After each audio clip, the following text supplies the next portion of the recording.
మళ్ళీ చెప్పు. Persistent increase in the general level of prices. Persistent increase in the general level of prices. Prices. Okay. Prices of what?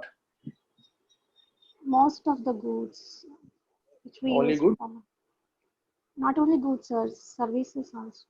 Also, okay. So inflation can be defined as a rise in the general level of prices of goods and services in an economy over a period of time.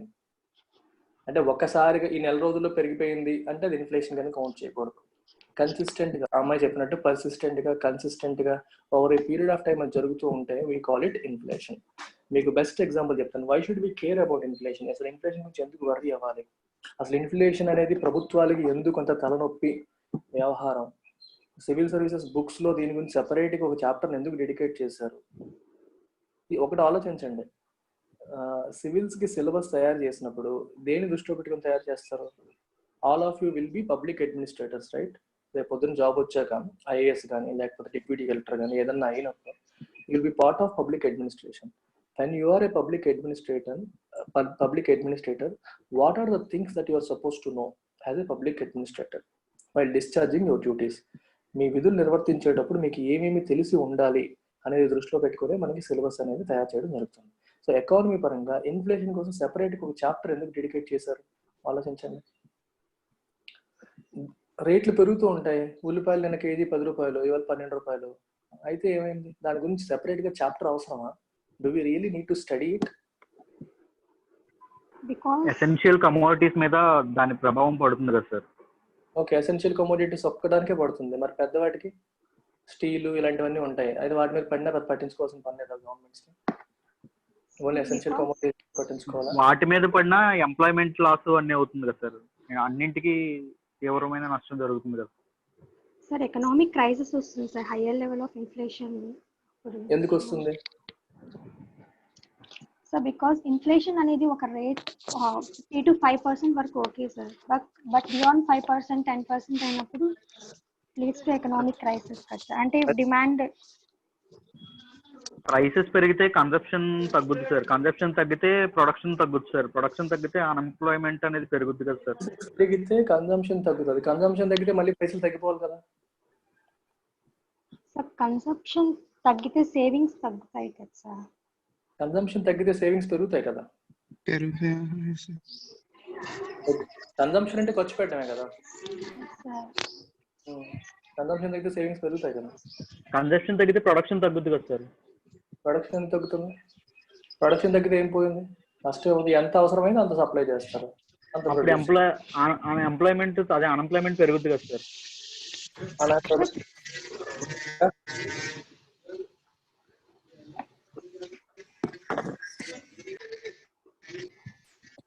Money value decrease అయిపోతుంది sir inflation వల్ల. ఎలా decrease అయిపోతుంది? Guys ఎక్కడో noise వస్తుంది వాళ్ళు please go on mute. ఎవరు మాట్లాడితే వాళ్ళు మాత్రం అన్మ్యూట్ చేసి ఉండండి, మిగిలిన వాళ్ళు మ్యూట్ లో ఉండండి. మనీ వాల్యూ ఎలా తగ్గుతుంది?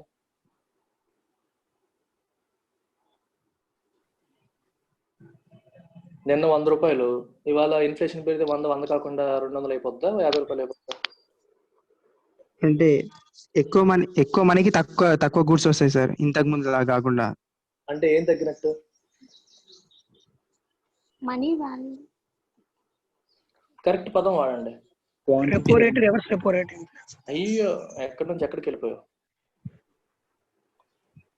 రివర్స్ రెపో రేట్ తగ్గిందా? మనీ వాల్యూ తగ్గితే purchasing power of money decrease అవుతుంది. ఎగ్జాక్ట్లీ, పర్చేసింగ్ పవర్ తగ్గుతుంది. అంటే కొనుగోలు శక్తి, మనీ యొక్క కొనుగోలు శక్తి తగ్గుతుంది. ఇన్ఫ్లేషన్ పెరిగితే ఏం జరుగుతుంది? కొనుగోలు శక్తి. ఒక 100 రూపాయలకి 2019లో డైరీ మిల్క్ చాక్లెట్లు ఒక 10 వచ్చాయి అనుకోండి. అంటే ఒక్కొక్క చాక్లెట్ ఎంత? 10 రూపీస్ పర్ చాక్లెట్. 2020లో డైరీ మిల్క్ చాక్లెట్స్ యొక్క రేటు 100% పెరిగింది అనుకోండి. అప్పుడు చాక్లెట్ ఎంత అవుతుంది? 20 రూపీస్ పర్ చాక్లెట్ అవుతుంది. ఒక చాక్లెట్ 20 రూపీస్ అయినప్పుడు సేమ్ 100 రూపీస్కి మనకి ఎన్ని వస్తాయి? We will only get 5. అర్థమైందా? With the same amount of money 2019లో మనకి 10 చాక్లెట్స్ వస్తే 2020లో we are only getting 5 chocolates because of the rise in prices of Dairy Milk chocolates. అంటే అర్థం ఏంటి? ఒక మనీ యొక్క కరెన్సీ యొక్క కొనుగోలు శక్తి, the purchasing power of money అనేది తగ్గిపోయింది. పర్చేసింగ్ పవర్ ఆఫ్ మనీ అనేది తగ్గినప్పుడు మళ్ళీ నాకు 10 చాక్లెట్లే కావాలనుకోండి, అప్పుడు ఎంత స్పెండ్ చేయాల్సి వస్తుంది? 200 రూపీస్ స్పెండ్ చేయాల్సి వస్తుంది. 10 చాక్లెట్స్ కోసం 200 రూపీస్ స్పెండ్ చేయాల్సి వస్తుంది. అంటే అర్థం ఏంటి? నీ సేవింగ్స్లో ఇంకో 100 రూపాయలు మైనస్ అయిపోతాయి. సో ఇన్ఫ్లేషన్ పెరిగినప్పుడు అది మన జేబులకి చిల్లులు పెడుతుంది. వస్తువుల యొక్క రేట్లు పెరిగినప్పుడు ఏమవుతుంది? మన సేవింగ్స్ని హరిస్తుంది. ఒక మధ్యతరగతి వ్యక్తి బతకడం అనేది కష్టం అవుతుంది. మధ్యతరగతి లేదా దిగువ మధ్యతరగతి ఎనీబడి వాళ్ళ యొక్క బతకడం అనేది కష్టం అవుతుంది. సో ఇన్ఫ్లేషన్ అనేది మంచిదే కొంతవరకు, కానీ విపరీతంగా పెరిగిపోయేసరికి ఏమవుతుందంటే జేబులు చిల్లులు పడతాయి, మనీ యొక్క వాల్యూ తగ్గిపోతూ ఉంటుంది. అర్థమైందా? సో ఇది ప్రధానమైన problem. So it leads to reduction in the purchasing power of money. First ప్రైమరీగా అది జరుగుతుంది. తర్వాత దానివల్ల చాలా మీరు చెప్తున్న చాలా రెపర్కషన్స్ వస్తాయి, కాదనట్లేదు. బట్ ప్రైమరీగా ఖచ్చితంగా చెప్పగలిగింది purchasing power of income, money, currency అనేది తగ్గిపోతుంది అన్నమాట. కరెన్సీ యొక్క వాల్యూ కూడా ఆ రకంగా తగ్గిపోతుంది. రైట్, డెఫినేషన్ రాసుకోండి. Inflation can be defined as inflation can be defined as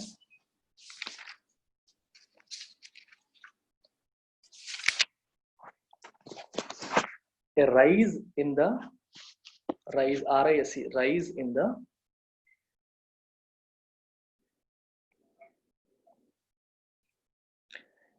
general level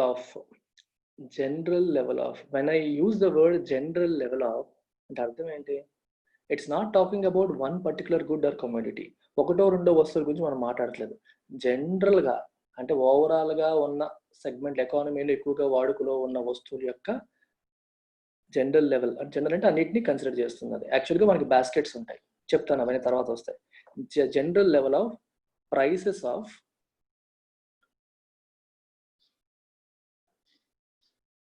goods and services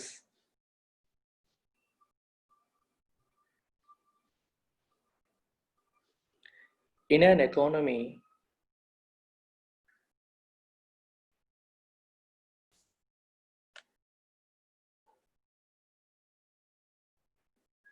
over a period of time. Over a period of time.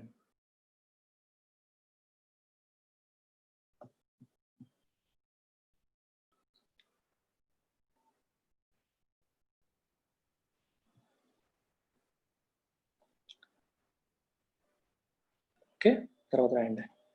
When prices rise,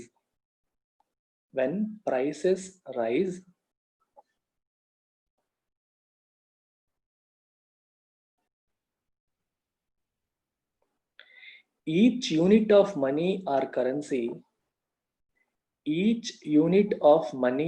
currency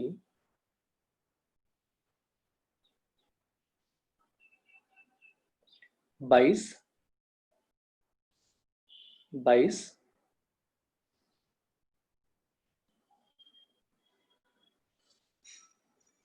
fewer goods and services.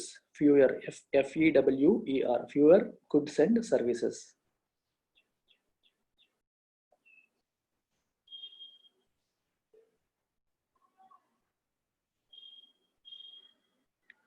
In this way, full stop at now.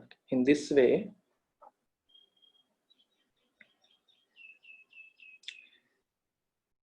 inflation leads to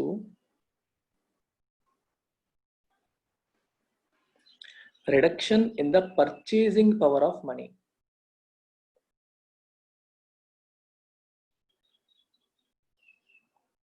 మీకు screen మీద కనిపిస్తున్న example అలాగా రాసుకోండి. Example అని చెప్పి రాసుకోండి. 2019-20 100 rupees Dairy Milk chocolate 10 rupees per. అది మీకు ఎలా ఉందో అలాగా రాసేసుకోండి. ఎగ్జాంపుల్ అని చెప్పి రాయండి.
అయిపోయిందా?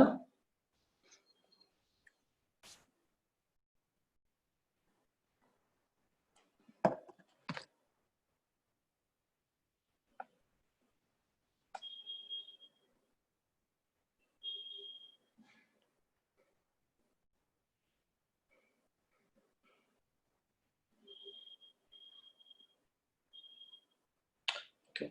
Next round. If the price of one good has gone up,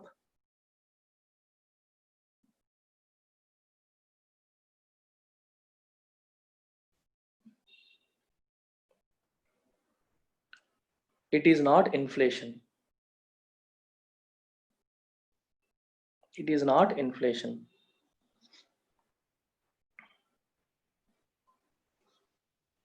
Semicolon పెట్టండి. It is inflation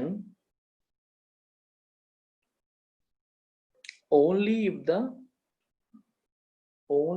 the prices of most goods and services have gone up. Prices of most goods and services have gone up.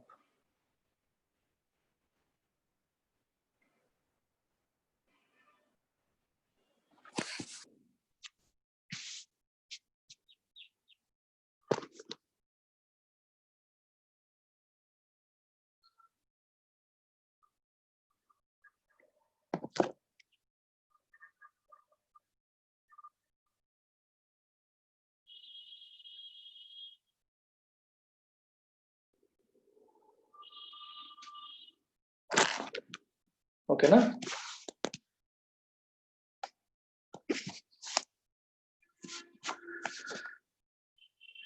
Next trend, types of inflation. Types of inflation.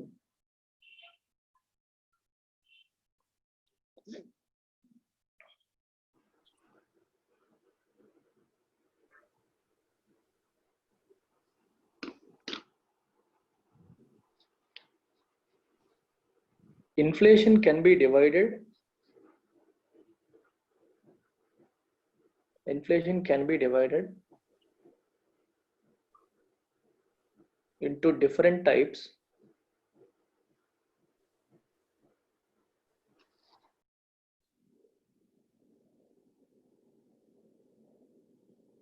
on the following basis. On the following basis.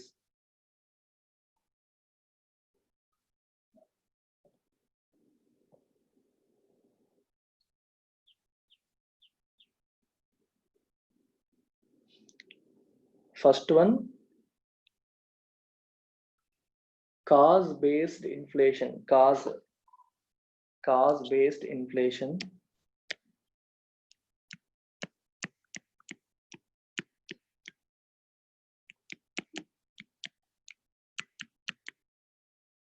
Second one, rate-based inflation. అంటే ఏ కారణం వల్ల వచ్చింది అనే basis మీద మనం different types కింద divide చేయొచ్చు. Similar గా ఎంత పెరిగింది అనే దాన్ని బట్టి కూడా డిఫరెంట్ టైప్స్ కింద మనం డివైడ్ చేయొచ్చు. ఇది cause based inflation and rate based inflation అని అర్థం. ఓకే, కాజ్ బేస్డ్ ఇన్ఫ్లేషన్ అని హెడ్డింగ్ పెట్టుకోండి. Cause based inflation.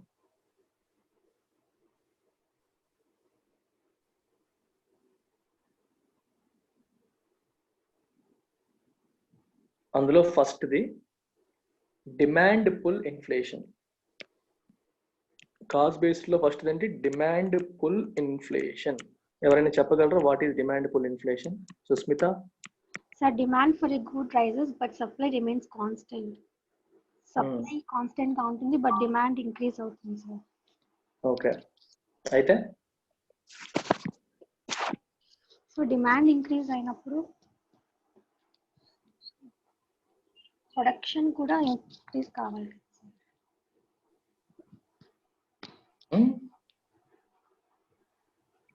Production increase అవ్వాల్సి వస్తే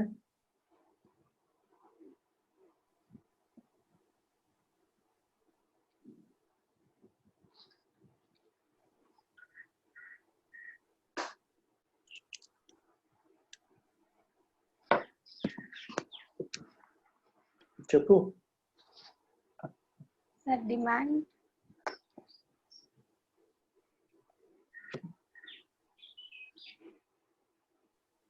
సప్లై సేమ్ గా ఉండిందంటే సప్లై సేమ్ గా ఉంటుంది సార్, బట్ డిమాండ్ అనేది ఎక్కువగా అంటే పీపుల్ చేతిలో ఎక్కువ మనీ ఉన్నప్పుడు వాళ్ళు ఎక్కువ గూడ్స్ కి డిమాండ్ చేస్తారు కదా. ఎక్కువ మనీ ఉన్నప్పుడు అంటున్నావు, మళ్ళీ కలిపేస్తున్నావు అన్ని. జాగ్రత్త, ప్రతి పదాన్ని కేర్ఫుల్ గా వాడాలి. ఓకే, డిమాండ్ పుల్ ఇన్ఫ్లేషన్ ని మీకు చిన్న రిప్రజెంటేషన్ ద్వారా చూపిస్తాను. గోదావరి జిల్లా వాళ్ళు ఎవరైనా ఉన్నారు ఇక్కడ?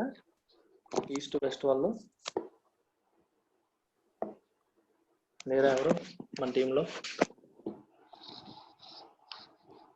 ఓకే సరే, పులస చేప కొన్ని ఐడియా ఉంటుంది కదా మీకు.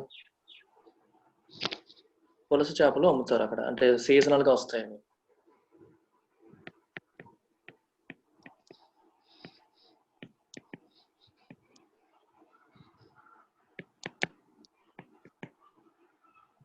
ఓకే, 3 చేపలు అంటే కేజీ అనుకోండి ఒక్కొక్కటి. 3 కేజీల చేపలు మాత్రమే మార్కెట్లో అందుబాటులో ఉన్నాయి. 6 వచ్చారు, ఒక్కొక్కరు కేజీ కావాలని. ఓకేనా? సో ఇక్కడ ఏముంది, డిమాండ్ ఎక్కువ ఉంది, సప్లై తక్కువ ఉంది. ఇటువైపు ఇంకో కేసు తీసుకోండి.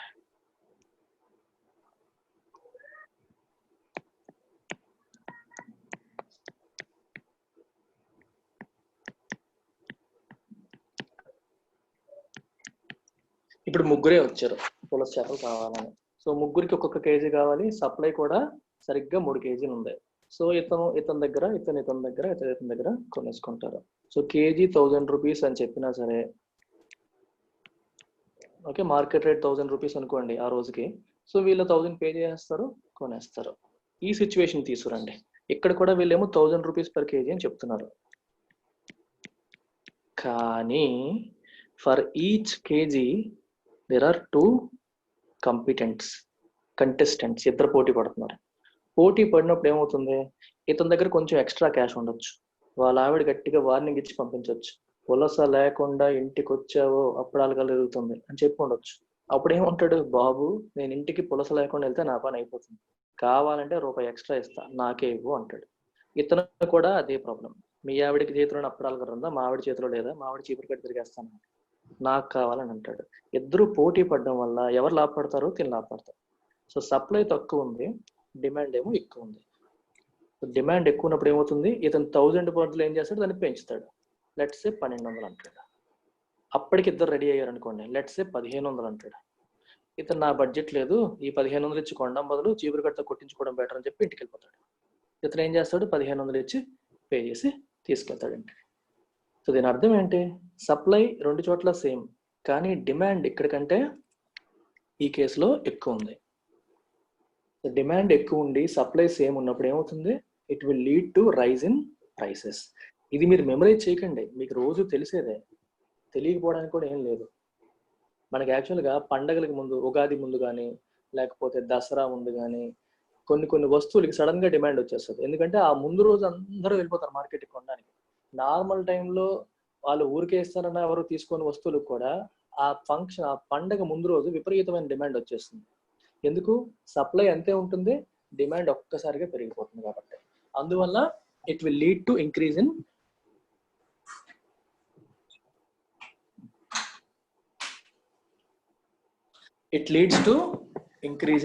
prices, and that kind of inflation is called demand pull inflation. Demand ద్వారా క్రియేట్ చేయబడుతున్న ఇన్ఫ్లేషన్. అయితే డిమాండ్ పుల్ ఇన్ఫ్లేషన్ కి డిమాండ్ పెరగడం ఒకటే కారణం కాకపోవచ్చు. రెండు రకాలు. ఇది ఒక సెగ్మెంట్ చూపింది. ఇందులో ఏం చేసాం, కేస్ 1 కేస్ 2 రెండు కేసెస్లో ఏది కామన్ కాన్స్టెంట్ గా ఉంది, సప్లై. రెండు కేసెస్లో సప్లై కాన్స్టెంట్ గా ఉంది, కానీ కేస్ 1 తో కంపేర్ చేస్తే కేస్ 2 లో డిమాండ్ ఎక్కువ ఉంది. ఇంకో కేసు తీసుకుందాం.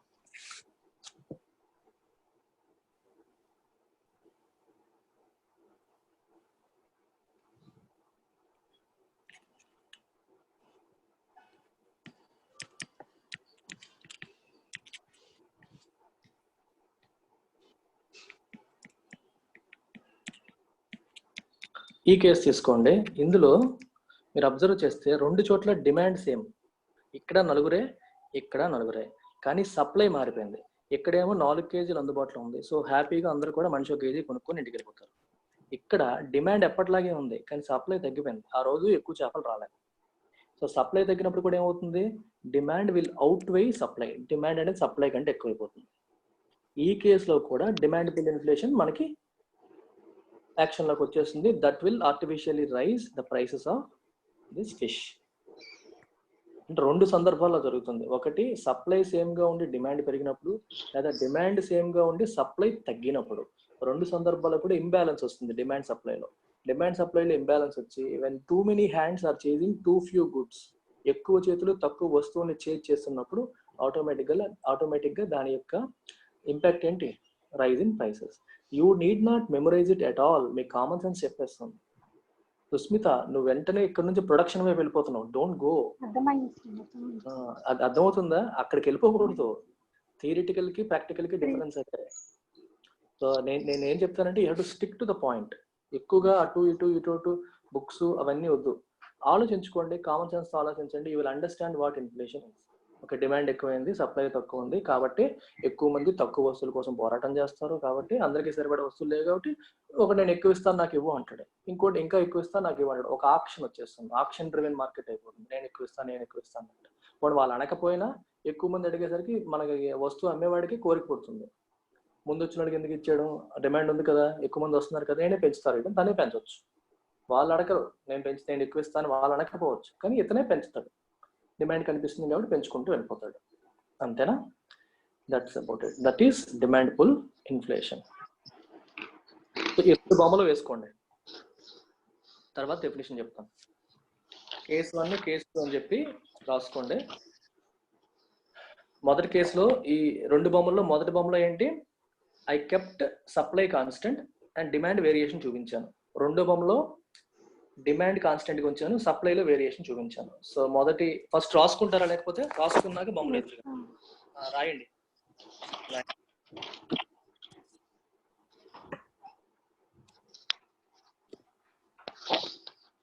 ఇన్ డిమాండ్ పుల్ ఇన్ఫ్లేషన్,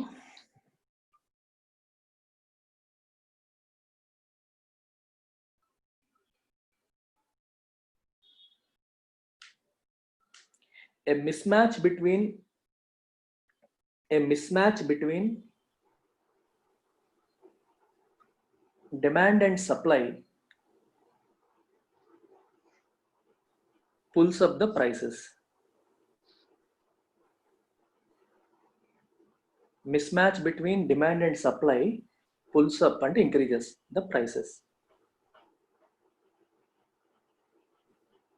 అందులోనే రాయండి. Either the demand increases over the same level of supply, అంటే మన మొదటి బొమ్మలాగా అన్నమాట. Demand increases over the same level of supply, or the supply decreases with the same level of demand.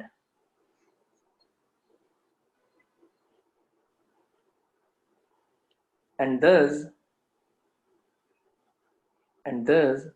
the situation of demand pull inflation arises.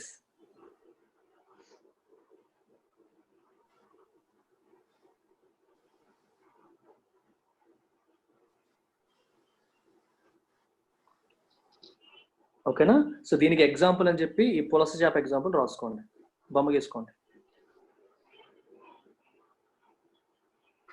ఈ concept ఎప్పుడు మీరు confusion వచ్చి మర్చిపోయినా మీ నోట్స్ మీరు ఒక్కసారి చూసుకుంటే చాలు, మొత్తం అంతా మీకు ఒక కథలాగా గుర్తొచ్చేయాలి, అంత కాన్సెప్ట్ లోపలికి వెళ్ళాలి. అందుకే వీలైనంతగా నేను ఎగ్జాంపుల్స్ ద్వారా చెప్తాను, కాన్సెప్ట్స్ అప్పుడే బాగా అర్థం అవుతాయి.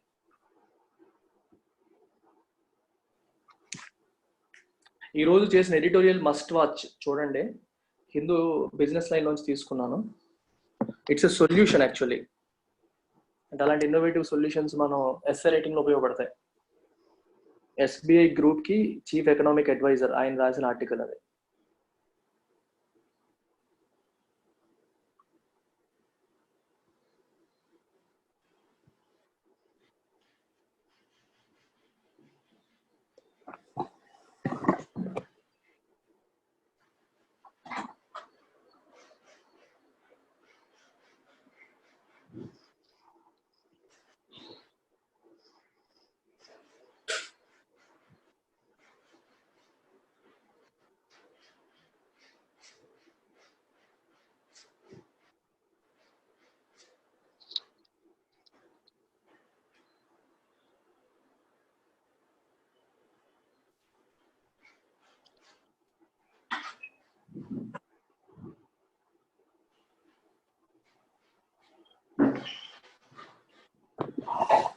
అయిపోయాక డన్ అని చెప్పి టైప్ చేయండి.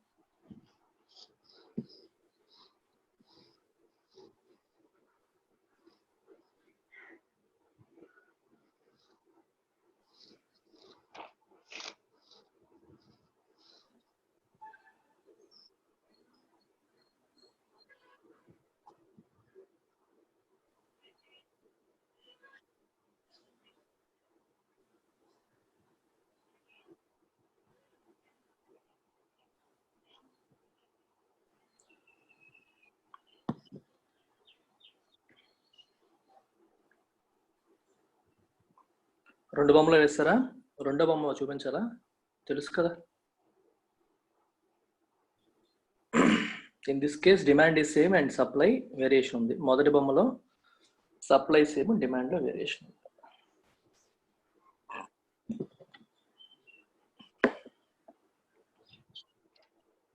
So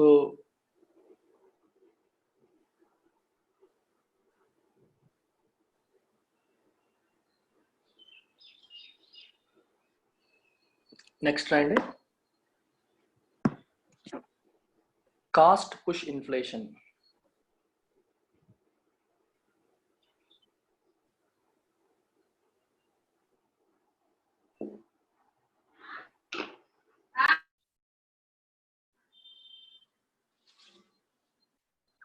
cost push inflation. What is this చెప్పగలరా?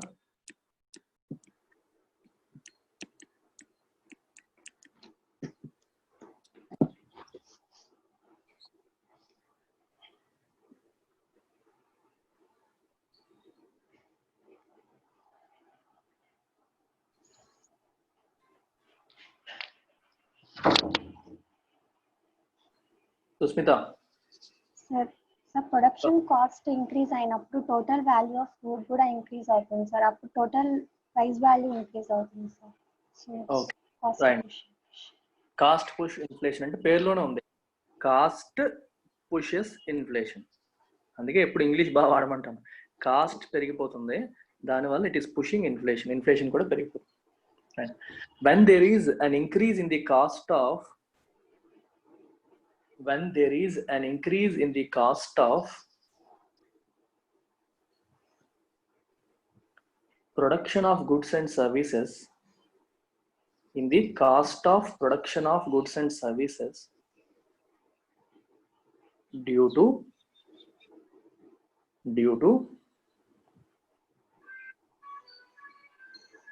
increase in wages, wages అంటే కార్మికులకి ఇచ్చే జీతాలు. Increase in wages or raw materials cost,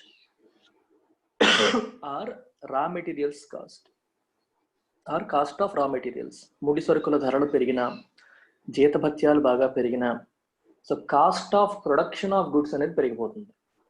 when the cost of production of goods పెరిగిపోతే అంతకంటే తక్కువ రేటుకి అమ్మలేరు కదా, they have to increase the price. Okay, increase of wages or cost of raw materials, there will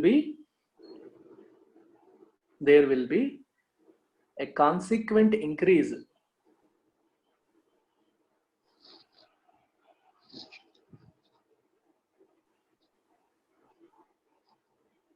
in the prices of finished goods and services. Finished goods and services.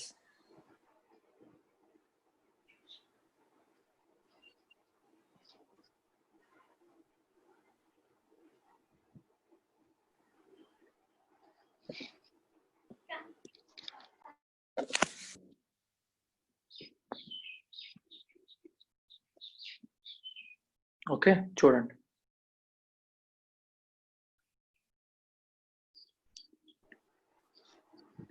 ఇదేంటి?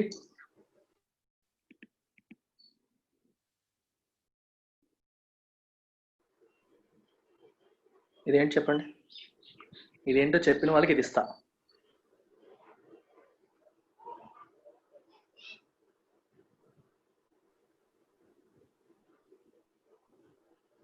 What is this?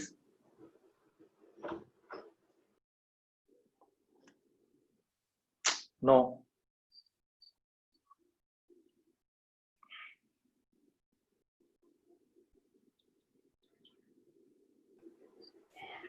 నా creative brain మీరు అందుకోలేకపోతున్నారు.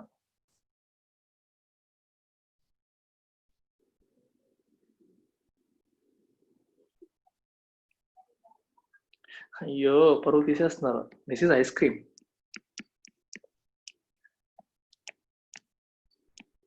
ఈ spoon, ఇది ice cream spoon. Okay, ఇప్పుడు ice cream దేంతో తయారు చేస్తారు? పాలు, మిల్క్. మిల్క్ ప్రైసెస్ పెరిగాయి అనుకోండి బాగా. మిల్క్ ప్రైసెస్ బాగా పెరిగితే ఏమవుతుంది? That will increase the raw material cost for ice cream makers. Ice cream తయారు చేయడానికి పాలు అవసరం కాబట్టి పాల ధర బాగా పెరిగిపోతే ఐస్ క్రీమ్ తయారీ ఖర్చు పెరిగిపోతుంది. ఐస్ క్రీమ్ తయారీ ఖర్చు పెరిగినప్పుడు దాని యొక్క రేట్లు కూడా పెరుగుతాయి. అంతేనా? This is cost push inflation. Inflation ఎలా వచ్చింది? ఇది పెరగడం వల్ల, రా మెటీరియల్ కాస్ట్ పెరగడం వల్ల. దీని యొక్క ఫైనల్ ప్రొడక్ట్ ఇదే కదా, ఐస్ క్రీమ్ కంపెనీ యొక్క ఫైనల్ ప్రొడక్ట్ ఏంటి? Ice cream. వాడు రా మెటీరియల్ ఏంటి? పాలు. ఇది పెరిగింది. ఈ రకంగా పెరగడం వల్ల ఏమైంది? ఐస్ క్రీమ్ యొక్క ఫైనల్ ప్రైస్ పెరిగింది. And this inflation is called cost push inflation. అర్థమైందా? ఓకే, కాస్ట్ పుష్ ఇన్ఫ్లేషన్ వచ్చినప్పుడు ఎలా దాన్ని డీల్ చేయాలి చెప్పగలరా ఎవరైనా? అసలు డిమాండ్ పుల్ ఇన్ఫ్లేషన్ వచ్చినప్పుడు ఎలా డీల్ చేయాలి?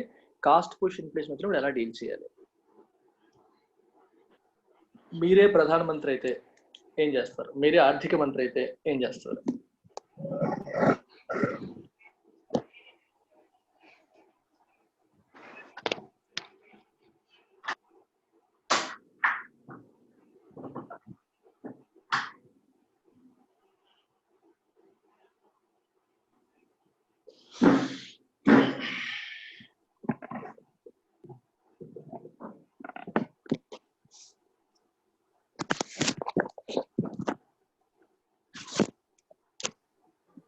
జనాల చేతుల్లో డబ్బులు తక్కువ పెడితే వాళ్ళ దగ్గర వాళ్ళ డిమాండ్ ఇచ్చేసే ఇది తగ్గుద్ది కదా సార్.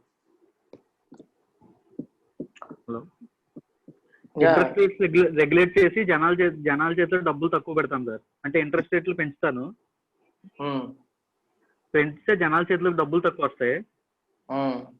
సో వాళ్ళు డిమాండ్ సప్లై ఉన్నా డిమాండ్ చేయరు సార్, సప్లై తక్కువ ఉన్నా, ఎందుకంటే వాళ్ళ దగ్గర డబ్బులు తక్కువ ఉంటాయి కాబట్టి.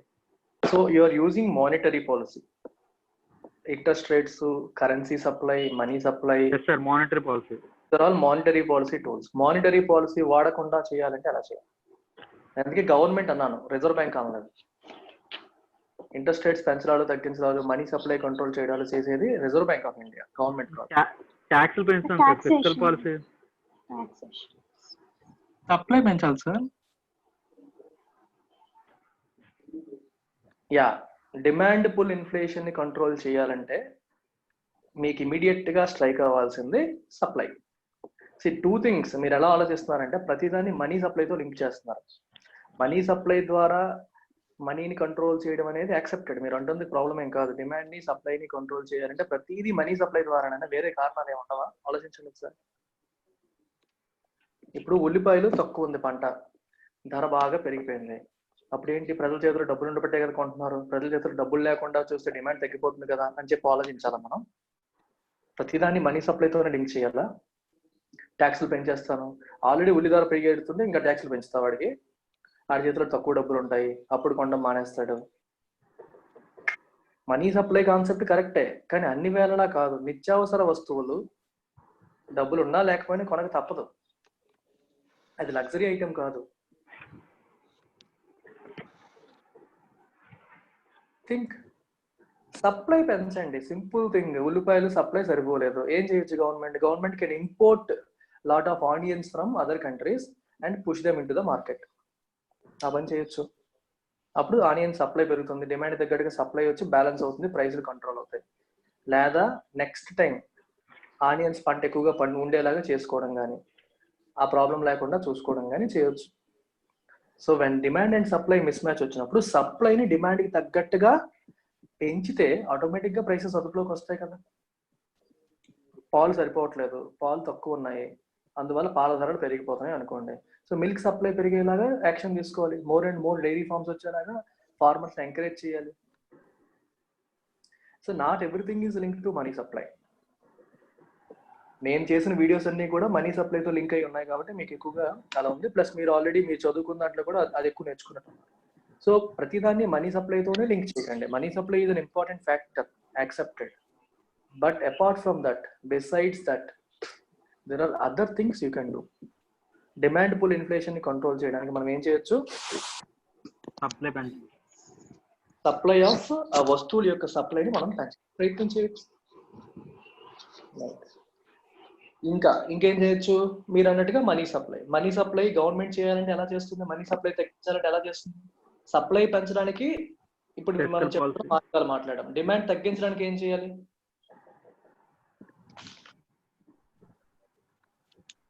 చూడండి, ఆలోచించండి. The idea is for you to, నేనేంటంటే మీలో ఆలోచన శక్తిని పెంపొందించడానికి నా ప్రయత్నం చేస్తున్నాను. ఇది డిమాండ్ అనుకోండి, ఇది సప్లై అనుకోండి, ఓకేనా? As of now demand is more than supply, కాబట్టి ఇన్ఫ్లేషన్ వస్తుంది. సో మనం చేయగలిగింది ఏంటి? ఎయిదర్ ఇంక్రీజ్ ద సప్లై, అప్పుడు ఏమవుతుంది? సప్లై డిమాండ్ ఈక్వల్ అవుతుంది, లేదా డిక్రీజ్ ది డిమాండ్.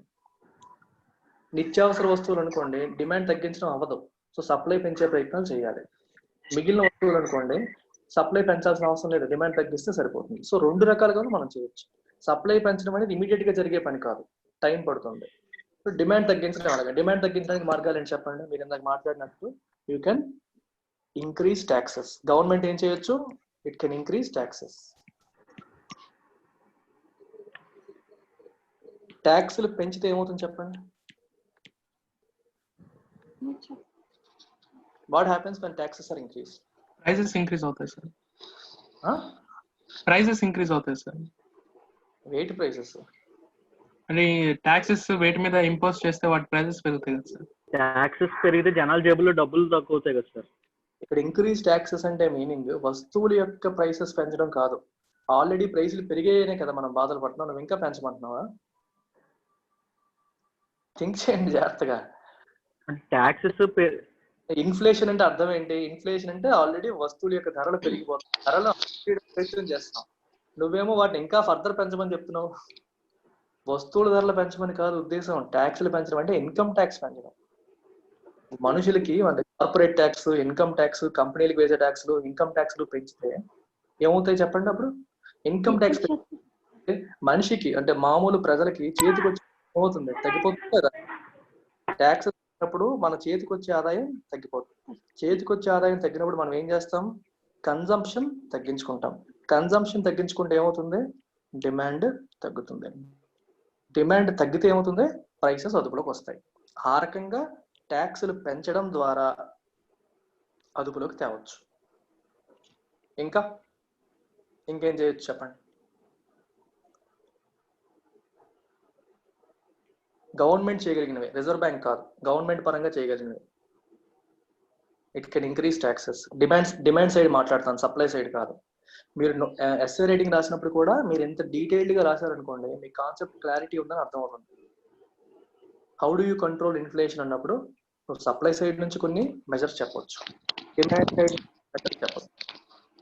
మళ్ళీ డిమాండ్ సైడ్ నుంచి మెజర్స్ చెప్పినప్పుడు you can talk from the perspective of government and also talk from the perspective of RBI. Government పరంగా మీరు చెప్పింది ఏమంటారు? Fiscal policy. ఆర్బీఐ పరంగా చేసేది ఏమంటారు? Monetary policy. ఇది మానిటరీ పాలసీ, ఇది ఫిస్కల్ పాలసీ. సబ్సిడీస్ ఇంట్రడ్యూస్ చేయొచ్చు కదా sir? Government can do many things. Subsidies తగ్గించవచ్చు, ట్యాక్సెస్ పెంచవచ్చు, ఇంకా ఇంకేం చేయొచ్చు. గవర్నమెంట్ ఎక్స్పెండిచర్ తగ్గించుకోవచ్చు. ఫర్ ఎగ్జాంపుల్, గవర్నమెంట్ ఎక్స్పెండిచర్ అంటే అర్థం ఏంటి? గవర్నమెంట్ చేసే ప్రాజెక్ట్స్ చాలా ఏమైనా ప్రాజెక్టులు ఉన్నాయనుకోండి, అది కట్ చేయొచ్చు. ప్రాజెక్ట్స్ చేయడం వల్ల ఏమవుతుంది? ప్రాజెక్టులు చేయడం వల్ల ప్రజలకు వర్క్ వస్తుంది. వర్క్ వచ్చినప్పుడు ఆదాయం వస్తుంది, ఆదాయం వచ్చినప్పుడు ఖర్చు పెడతారు. లేదా సంక్షేమ పథకాలు విపరీతంగా ప్రజల చేతులు డబ్బులు పెట్టేస్తున్నారు అనుకోండి, వీళ్ళ చేతులకు ఆదాయం వచ్చేస్తుంది. ఆదాయం వచ్చినప్పుడు కన్జంప్షన్ వస్తుంది, కన్జంప్షన్ వస్తే డిమాండ్ పెరుగుతుంది. సో ఆ రకంగా వెల్ఫేర్ స్కీమ్స్ కట్ డౌన్ చేసుకోవచ్చు. అంటే గవర్నమెంట్ ఎక్స్పెండిచర్ తగ్గించవచ్చు లేదా ట్యాక్సెస్ పెంచవచ్చు. ఈ రెండు రకాలుగానే ఏం జరుగుతుంది? చివరికి ప్రజల చేతుల్లో ఉండే మనీని తగ్గిస్తున్నారు.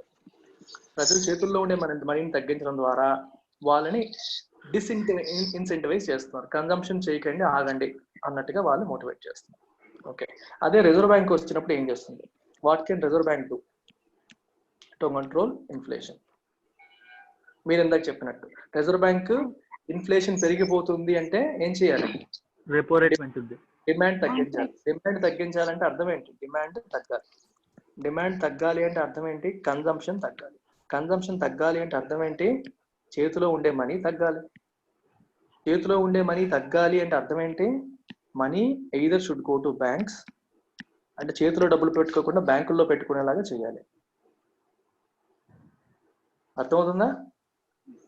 అలా చేసినప్పుడు మనీ సప్లై తగ్గుతుంది. For example, reserve bank of ఇండియాకి చాలా టూల్స్ ఉంటాయి. మనం మానిటరీ పాలసీ చెప్పినప్పుడు డీటెయిల్ గా వెళ్తాం. అంటే బ్యాంకింగ్ సెక్టర్ లో ఇదంతా మాట్లాడతాం. ప్రస్తుతానికి టూకీగా చెప్తాం. సో రెపో రేట్ ఉంది. రెపో రేట్ పెంచింది అనుకోండి రిజర్వ్ బ్యాంక్, లేదా రెపో రేట్ పెంచింది అనుకోండి. రెపో రేట్ పెంచితే ఏమవుతుంది? ఇంట్రెస్ట్ రేట్లు పెరుగుతాయి. ఇంట్రెస్ట్ రేట్స్ పెరిగితే ఏమవుతుంది? సిస్టమ్ అంతా, మొత్తం సిస్టమ్ లో వడ్డీ రేట్లు పెరుగుతాయి. అంటే డిపాజిట్ రేట్లు పెరుగుతాయి, లోన్ రేట్లు పెరుగుతాయి. డిపాజిట్ రేట్లు పెరిగినప్పుడు ప్రజలు ఏం చేస్తారు? బ్యాంకుల్లో దాచుకుంటే ఎక్కువ డబ్బులు వస్తున్నాయి, మంచి వడ్డీ వస్తుందని చెప్పి చేతుల్లో మనీ పెట్టుకోకుండా they will save it in banks. So చేతుల్లో ఉండే మనీ తగ్గుతుంది కాబట్టి అది కొనాలి ఇది కొనాలి అనే దురద తగ్గుతుంది. ఒకటి. ఇంకొక మార్గం ఏంటి? ఇంట్రెస్ట్ రేట్లు ఎక్కువ ఉండడం వల్ల లోన్లు ఎక్స్పెన్సివ్ అయిపోతాయి. అంటే చాలా మంది ఏం చేస్తారు? మన చేతిలో డబ్బులు లేకపోయినా లోన్ పెట్టైనా ఏదైనా కొనేద్దాం అనేసుకుంటారు. కారు కొనాలనుకుంటున్నాం, చేతుల్లో డబ్బులు లేవు, సరే లోన్ ఇస్తున్నారు కదా, లోన్తో కొనేస్తానని చెప్పి మనం వెళ్ళిపోవచ్చు. కానీ if the interest rate is high, నువ్వేమనుకుంటా ఎంత వడ్డీ పెట్టి కార్ లోన్ కొనాలా, కార్ లోన్ పెట్టాలా అనే ఆలోచన వస్తుంది. ఎంత వడ్డీ పెట్టి కార్ లోన్ పెట్టాలనే ఆలోచన నీకు వచ్చినప్పుడు ఏం చేస్తావు? నీ కన్జంప్షన్ ఐడియాని డ్రాప్ చేసుకుంటావు. ఎందుకు? వడ్డీ ఎక్కువగా ఉంది. That is deterring you. Deterrent అర్థం ఏంటి? డిస్కరేజ్. హయ్యర్ ఇంట్రెస్ట్ రేట్స్ ఏం చేస్తాయి? They will deter you from making purchasing decisions. కొనాలి అనే ఆలోచనని కట్ చేసేలాగా చేస్తాయి. అందువల్ల వడ్డీ రేట్లు పెరిగినప్పుడు ఏమవుతుంది? ఒకటి, డిపాజిట్ రేట్లు పెరగడం వల్ల ప్రజల చేతిలో ఉన్నమని బ్యాంకులో డిపాజిట్ చేసుకుందాం అనుకో, డిపాజిట్ చేయడం వల్ల ఏమవుతుంది? చేతిలో క్యాష్ ఉండదు. చేతిలో క్యాష్ ఉండకపోవడం వల్ల కన్జంప్షన్ తగ్గుతుంది. సెకండ్ థింగ్, పోనీ లోన్లు పెట్టి ఏదైనా తీసుకుందామంటే లోన్ రేట్లు కూడా ఎక్కువ ఉంటాయి. లోన్ రేట్లు ఎక్కువ ఉన్నప్పుడు మనకి మోటివేషన్ ఉండదు, ఎంత ఇంట్రెస్ట్ పెట్టి తీసుకోవాలా అనే ఆలోచనతో తగ్గుతాయి. అలాగే కార్పొరేట్స్ కూడా అంతే. ఎక్కువ వడ్డీకి పెట్టి కార్పొరేట్ కంపెనీ ఎక్స్పాన్షన్ చేయాలనుకుంది, కానీ వడ్డీ రేట్లు భారీగా ఉన్నాయి. ఎంత వడ్డీ పెట్టి ఇప్పుడు ఎక్స్పాన్షన్ చేస్తే మనకు వచ్చేది తక్కువ, కట్టాల్సింది ఎక్కువ అని చెప్పి ఎక్స్పాన్షన్ ప్లాన్ అయిపోతుంది. సో ఈ రకంగా ఏమవుతుంది? ఓవరాల్ గా కన్జంప్షన్ తగ్గుతుంది. కన్జంప్షన్ తగ్గిందంటే వస్తువుల యొక్క డిమాండ్ తగ్గినట్టు. డిమాండ్ తగ్గితే ప్రైసెస్ అదుపులోకి వస్తాయి. సో ఇన్ఫ్లేషన్ అనేది కంట్రోల్లోకి వస్తుంది. ఓకే, అలాగే కాస్ట్ పుష్ ఇన్ఫ్లేషన్ రండి. కాస్ట్ పుష్ ఇన్ఫ్లేషన్ లో ఏం జరుగుతుందో చెప్పండి నాకు. కాస్ట్ పుష్ ఇన్ఫ్లేషన్ ఎందువల్ల వచ్చింది? రా మెటీరియల్ కాస్ట్ బాగా పెరిగిపోవడం వల్ల, లేదా వేజెస్ బాగా పెరిగిపోవడం వల్ల, అంటే ఫ్యాక్టర్ కాస్ట్ అంటాం. ప్రొడక్షన్కి అవసరమైన వస్తువుల యొక్క ధరలు పెరగడం వల్ల, వస్తువులు మరియు సేవల యొక్క విలువ పెరగడం వల్ల దాని యొక్క కాస్ట్ ఆఫ్ ప్రొడక్షన్ పెరిగి ఫైనల్ గుడ్స్ యొక్క ప్రైస్ కూడా పెరిగింది. సో దీన్ని అదుపులోకి చేయాలంటే ఏం చేయొచ్చు? వాళ్ళకి రా మెటీరియల్ కాస్ట్ తగ్గేలాగా చేయొచ్చు. ఎలా తగ్గేలా చేయొచ్చు చెప్పండి? గవర్నమెంట్ ఏం చేయగలుగుతుంది? సబ్సిడీస్ ఏమైనా ఇస్తుంది సార్? గవర్నమెంట్ సబ్సిడీస్, లేదా గవర్నమెంట్ ఆ రా మెటీరియల్ ఒకవేళ ఇంపోర్టెడ్ అనుకోండి, దాని మీద ఇంపోర్ట్ డ్యూటీ కానీ ఎక్సైజ్ డ్యూటీ కానీ తగ్గించవచ్చు. వేరే కంట్రీ నుంచి వాళ్ళు ఇంపోర్ట్ చేసుకుంటున్నారు అనుకుందాం, ఇంపోర్ట్ డ్యూటీ కూడా దాని మీద కలిసిపోతుంది కదా రేటు. సో తగ్గిస్తే వాళ్ళకి కాస్ట్ ఆఫ్ ప్రొడక్షన్ తగ్గుతుంది. ఆ రకంగా ప్రొడక్షన్ కాస్ట్ మనం తగ్గించవచ్చు. అర్థమైందా? అలాగే వేజ్ రివిజన్. వేజ్ రివిజన్ అంటే శాలరీస్ ని మోడరేట్ చేయడం. అది జనరల్ గా జరగదు. శాలరీలు పెరగడాలే చూస్తాం కానీ తగ్గించాలని మనం ఎక్కడ చూడం. సో అలాంటివి కానీ, అంటే పెరగాల్సిన ఒక సంవత్సరం ఆపడం కానీ అట్లా చేయొచ్చు కావాలంటే. సో ఆ రకంగా కూడా మనం వాటిని కంట్రోల్ చేయొచ్చు. ఓకేనా?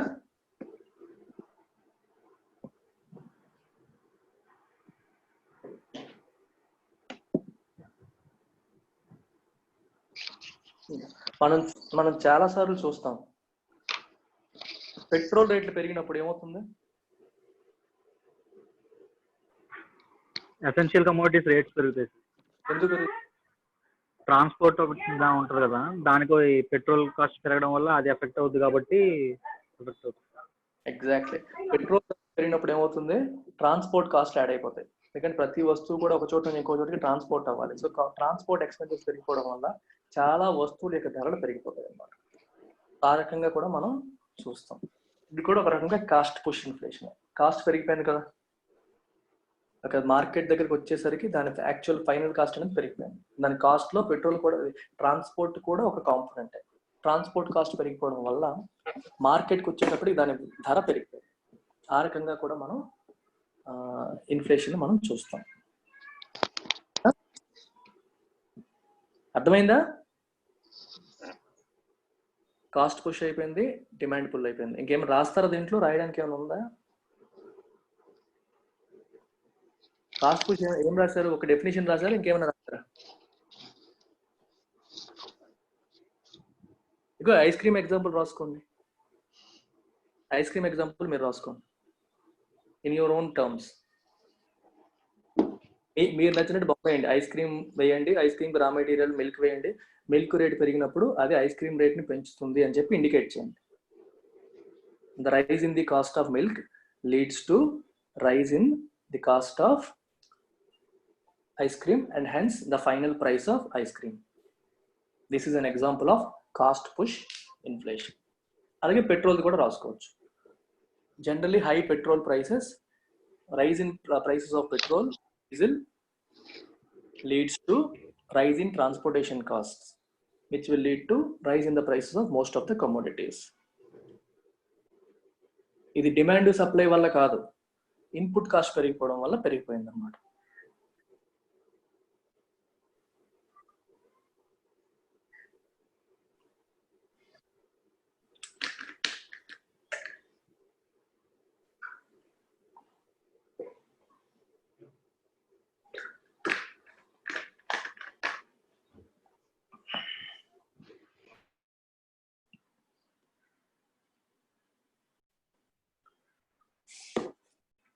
రాయడం అయ్యాక say done, I will tell you the other one.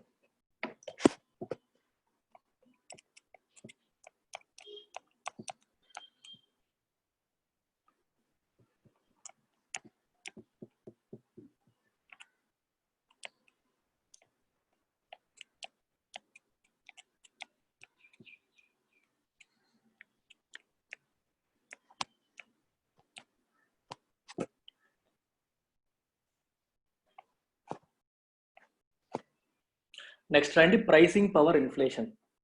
Demand pull అయింది, కాస్ట్ పుష్ అయింది, తర్వాత ప్రైసింగ్ పవర్.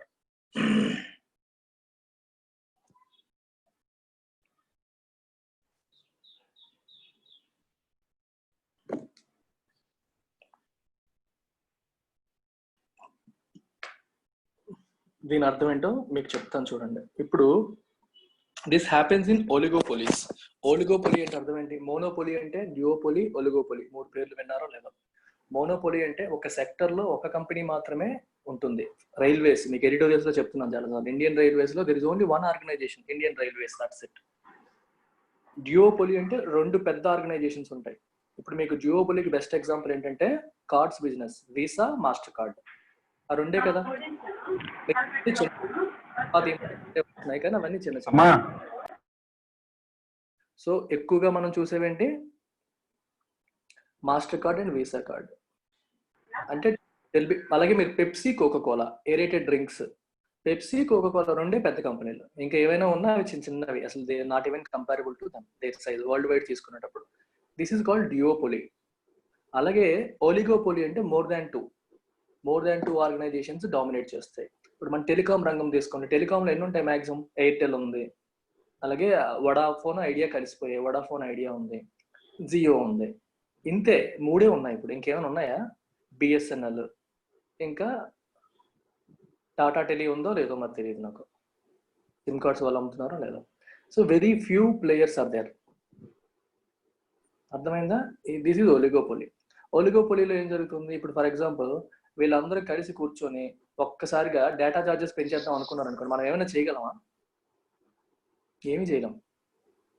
ఎందుకంటే వాళ్ళకి ఆల్టర్నేటివ్స్ లేవు. ఉన్నవే 3-4, అందరూ కలిపి పెంచుతారు అనుకోండి డేటా చార్జెస్, మనం చేయగలిగింది ఏమి ఉండదు. ఈ రోజు ఇప్పుడు మనకి రోజుకి 1.5 GB ఇస్తూ నెల రోజులకి ఒక 400 రూపాయలు అవుతుంది అనుకోండి, అది 500 చేయాలని డిసైడ్ అయితే అందరూ పెంచేస్తే ఎవరేం చేయలేరు. That is oligopoly. ఆ రకంగా కూడా ధరలు పెంచవచ్చు. అంటే 2 కంపెనీలు 3 కంపెనీలు మాత్రమే ఒక సెక్టార్లో ఉంటే వాళ్ళందరూ అనుకునే రేట్లు పెంచేస్తే ప్రాఫిట్స్ కోసం, లేదా వాళ్ళ కాస్ట్లు పెరిగిపోవడం వల్ల, డిఫరెంట్ రీజన్స్ వల్ల వాళ్ళందరూ కలిసి అలా పెంచేశారు అనుకోండి, ఆ రకంగా పెరిగిన ఇన్ఫ్లేషన్ మనం ఏమంటాం? Pricing power inflation. అంటే they have the power to price their products. ఎంత ప్రైస్ పెట్టాలనేది కూడా వాళ్ళ చేతిలో ఉంది. మార్కెట్ డిటర్మైన్ చేయట్లేదు ఇక్కడ, డిమాండ్ సప్లై డిటర్మైన్ చేయట్లా, దే హ్యావ్ ది పవర్. ఎందుకంటే తక్కువ ప్లేయర్స్ ఉన్నారు, వాళ్ళ చేతిలో పవర్ ఉంది. రాసుకోండి ఎగ్జాంపుల్, డెఫినేషన్ రాయండి. Pricing power inflation occurs. Pricing power inflation occurs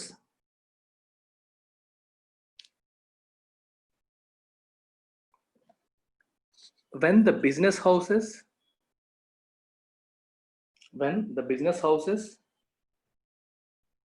and industries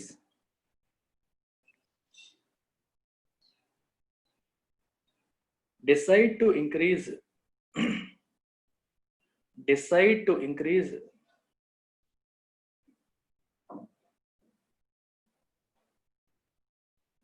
the prices of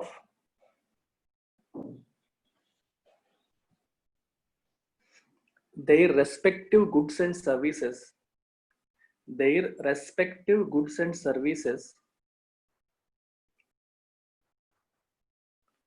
to increase their profit margins.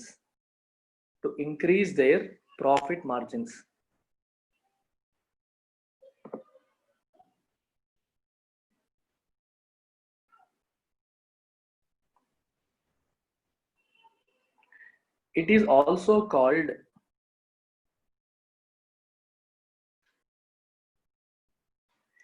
administered price inflation. Administered ఎందుకంటే వాళ్ళు ఇది ఆటోమేటిక్గా డిమాండ్ సప్లై వాళ్ళు వచ్చింది కాదు, దే హ్యావ్ అడ్మినిస్టర్డ్ ఇట్. వాళ్ళు చేశారు కాబట్టి వచ్చింది. Administered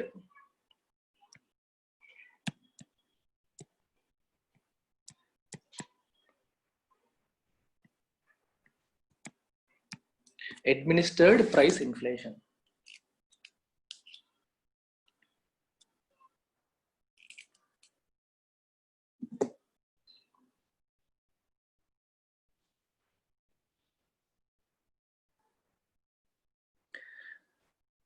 This type of inflation is also called, మళ్ళీ రాయండి, this type of inflation is also called oligopolistic inflation. Oligopolistic.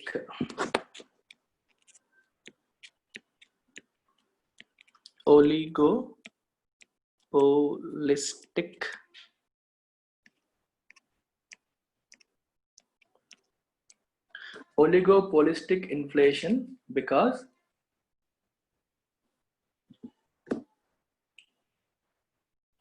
oligopolies, POLYS, LIES, oligopolies have the power of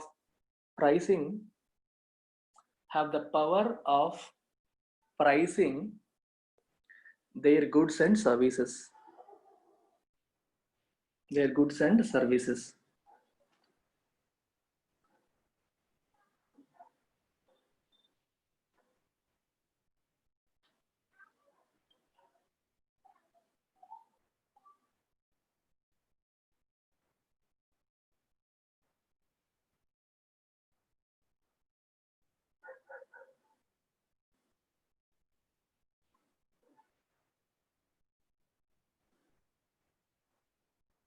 Okay na? Have the power of pricing their goods and services. Example రాయండి.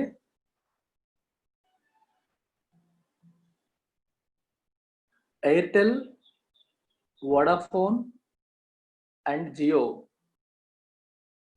Airtel, Vodafone and Jio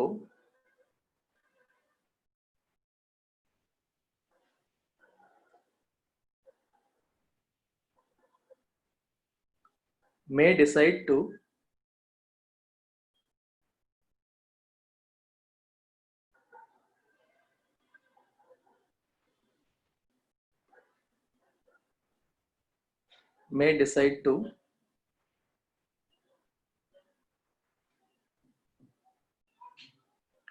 increase the data charges.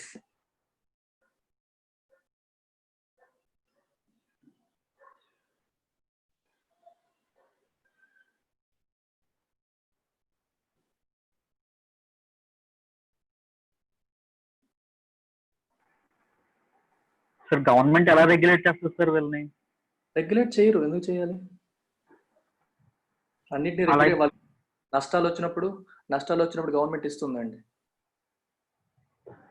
మరీ ఎక్కువైపోతే, మరీ దోపిడీ అయిపోతే అప్పుడు ఎవరన్నా public interest litigation ఏమైనా వేస్తే ఆలోచించి చేయాలి. అంతేగాని గవర్నమెంట్ ప్రతి విషయంలో రెగ్యులేట్ చేయడం మొదలు పెడితే ఎసెన్షియల్ కమోడిటీస్ విషయంలోనే రెగ్యులేషన్ చేయకూడదు అని చెప్పి రీసెంట్ గా మనం యాక్ట్స్ అవుతున్నాం. ఎసెన్షియల్ కమోడిటీస్ చేయకూడదు, అది చేయకూడదు. మార్కెట్ ఫోర్సెస్ ని విడిచిపెట్టకపోతే బిజినెస్ ఎలా థ్రైవ్ అవుతుంది? If government decides to regulate everything. కావాలనుకున్నాడు, వద్దనుకున్నాడు మానేస్తాడు. దానికి రెగ్యులేషన్ ఏంటి? మాక్సిమం చెప్తారు అంతే, ఎందుకు అంత పెంచుతున్నారని చెప్తారు, కానీ రెగ్యులేషన్స్ గట్రా చేయరు. అలా చేస్తే that is not good for economy.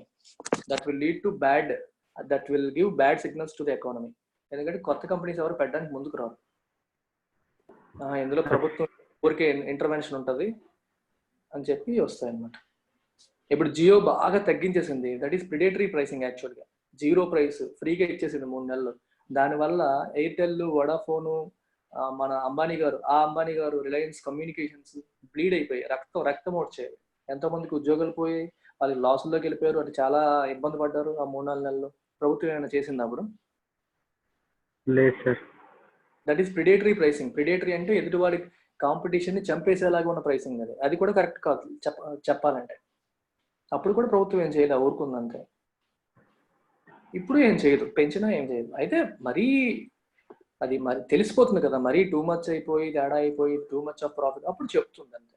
వాళ్ళు కూడా అలా చేయరు, because they will be branded as bad people. వాళ్ళ ఇమేజ్ అనేది పోతుంది. ఇమేజ్ పోయినప్పుడు రేపు పొద్దున్న గవర్నమెంట్ నుంచి సహకారాలు సరిగ్గా రావు. అన్నీ ఉంటాయి, అన్ని ఆర్గనైజ్ చేస్తారు ఎవరైనా సరే. అది second example. Maruti, Hyundai, Honda కార్లు. కార్ ఇండస్ట్రీలో కూడా మనకి టూ మెనీ ప్లేయర్స్ ఉంటారు కదా. టాటా ఉంది, మారుతి ఉంది, హ్యుండై ఉంది, హోండా ఉంది, ఫోర్డ్ ఉంది. 6-7 కంపెనీస్ ఉంటాయి అంతే. Oligopolies. Maruti, Hyundai and Honda may decide to increase the prices of cars. రకరకాల కారణాలు. ఎంప్లాయీస్ కి జీతాలు పెంచుతూ వెళ్లాల్సి వస్తుంది, దానివల్ల ఇంక్రీజ్ చేయొచ్చు. లేదా cost of raw materials, cost of production of car పెరిగింది, దానివల్ల ఇంక్రీజ్ చేయాలనుకోవచ్చు. And they have the pricing power. అలాగని చెప్పి ఇష్టం వచ్చినట్టు పెంచారు అనుకోండి, జనాలు ఏం చేస్తారు?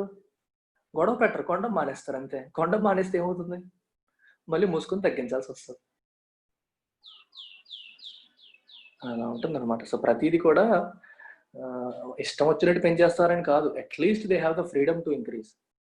కొన్ని బిజినెస్లో ఆ ఫ్రీడమ్ కూడా ఉండదు, ఎందుకంటే టూ మెనీ ప్లేయర్స్, ఎక్కువ మంది ఉంటారు. నువ్వు ఒక్కడే పెంచావు అనుకో, నువ్వు దెబ్బ అయిపోతావు.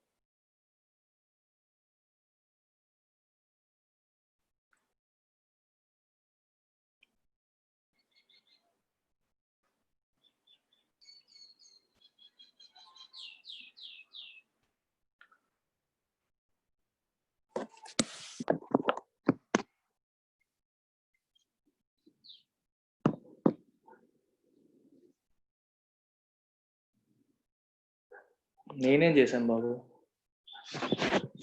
తక్కువ ప్రైస్ పెట్టానా?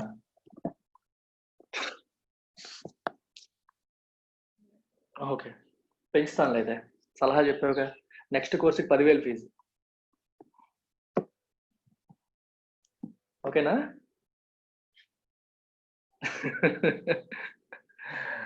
Okay, right.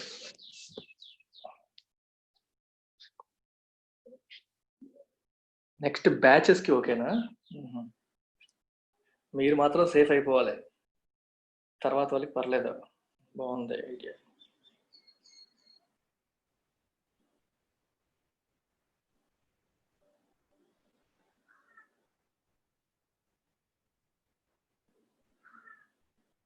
తర్వాత 4th రాయండి, సెక్టోరల్ ఇన్ఫ్లేషన్. సెక్టోరల్ అంటే ఒక పర్టికులర్ సెక్టర్లో, సెక్టోరల్ ఇన్ఫ్లేషన్.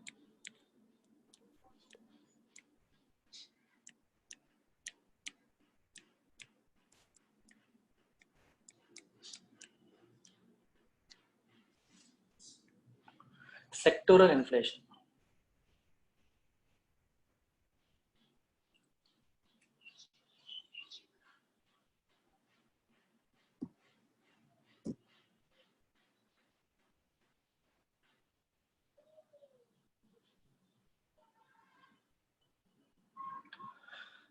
ఓకే, ఇది పెద్ద కాన్సెప్ట్ ఏం కాదు. ఒక పర్టికులర్ సెక్టర్లో పెరగడం వల్ల వచ్చే ఇన్ఫ్లేషన్ ని సెక్టోరల్ ఇన్ఫ్లేషన్ అంటారు. And it takes place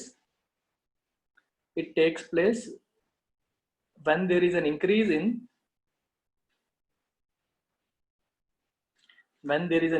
in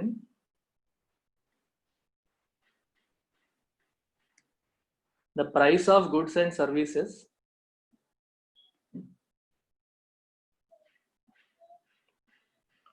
produced by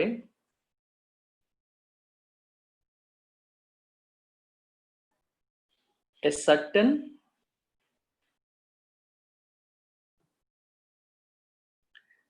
sector of industries.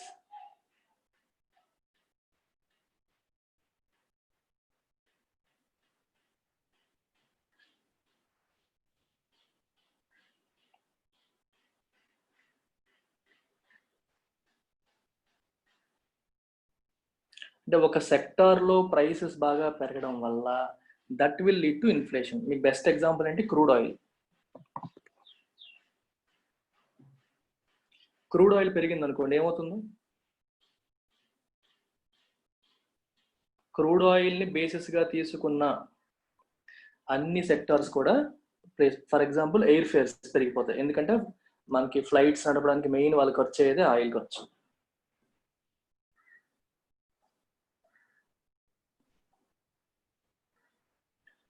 Manufacturing కంపెనీస్కి కంటే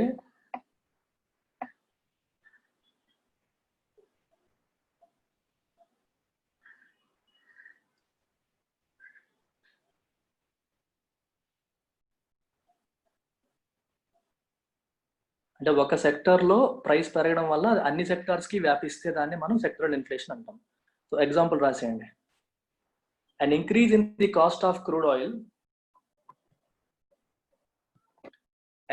the cost of crude oil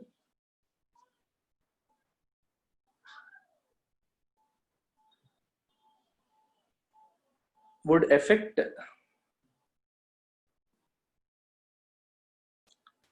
all the sectors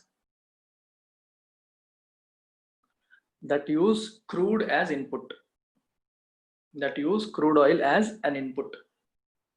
crude ని ఇన్పుట్ గా వాడే అన్ని సెక్టార్స్ ని కూడా అది ఇన్ఫ్లుయెన్స్ చేస్తుంది.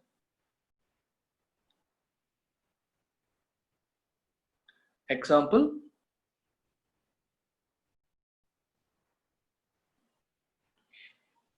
increase in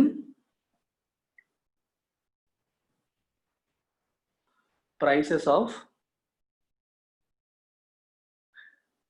bus, air, train, prices అనుకుంటే fares, FARE, fares charges, air fair, train fair, bus fair అన్ని పెరిగిపోతాయి. And also increase in prices of commodities due to increased transportation cost. అంటే వస్తువుల ధరలు పెరుగుతున్నాయి, సర్వీసెస్ ధరలు పెరుగుతున్నాయి, చాలా సెక్టర్స్ ని ఒకేసారి ఇన్ఫ్లుయెన్స్ చేస్తుంది.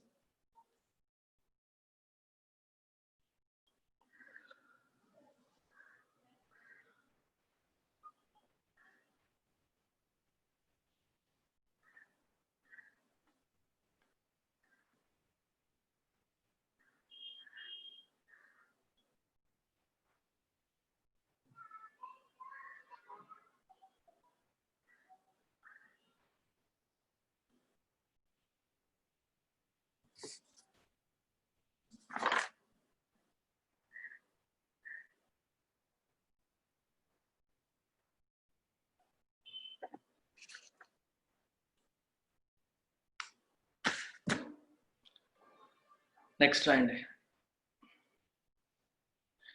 Rate based categorisation. ఏం చెప్పాను మీకు? కాస్ట్ బేస్డ్ ఒకటి, రేట్ బేస్డ్ ఒకటి అన్నాను కదా. ఇన్ఫ్లేషన్ ని ఎలా డిసైన్ చేస్తామంటే డిఫరెంట్ టైప్స్. ఇప్పుడు rate based, depending upon the range of increase రాయండి. Depending upon the range of increase, inflation may be classified into the following categories. Inflation may be classified into the following categories.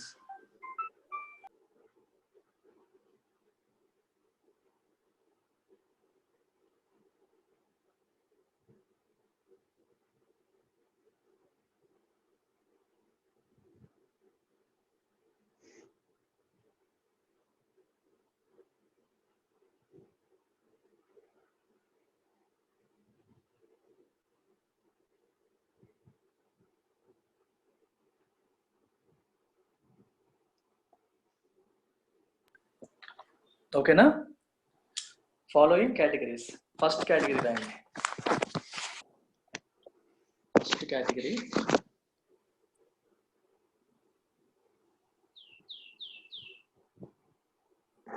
అంటే రకరకాల పుస్తకాల్లో రకరకాల పేర్లతో రాశారు.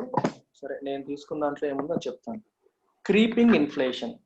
Creeping spelling రాస్తాను, చూడండి. Creeping, creeping inflation.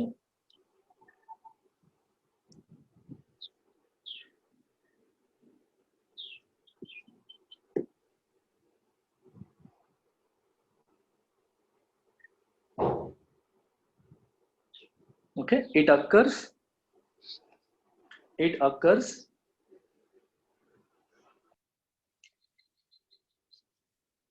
when the inflation rate, it occurs when the inflation rate is in the range of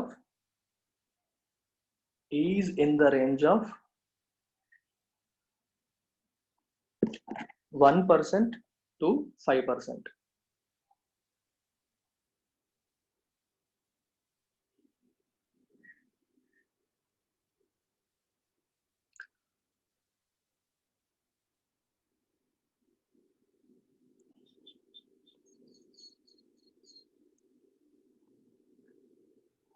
Okay, though, next sentence, though, THOUGH, though it reduces the purchasing power of money, it reduces the purchasing power of money,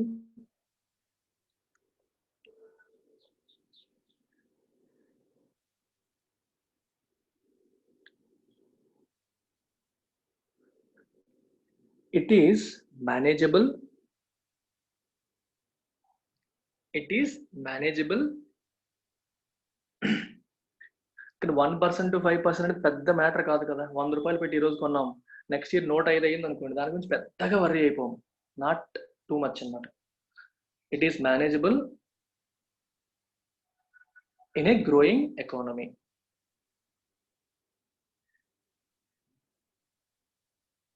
economy grow అవుతున్న కొద్దీ ప్రజల యొక్క ఆదాయాలు కూడా పెరుగుతూ ఉంటాయి. So వస్తువుల రేట్లు 5% పెరిగినా వాళ్ళ ఆదాయం కూడా పెరుగుతుంది కాబట్టి మేనేజ్ చేసేయచ్చు. Manageable in a growing economy. Next, ఇందులో చెప్పడానికి కాన్సెప్ట్ ఏం లేదు, పర్సంటేజ్ బట్టి పేర్లు మారిపోతాయి అంత.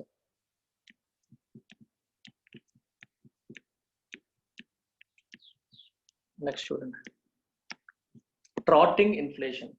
TROTTING, trotting inflation.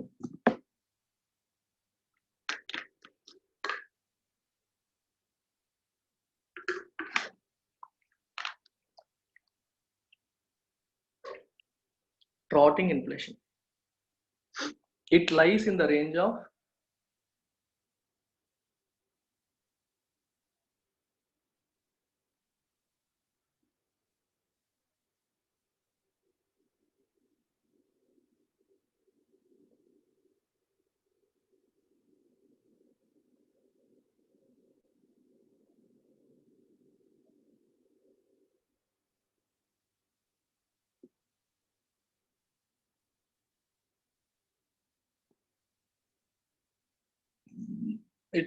range of 5% to 10%.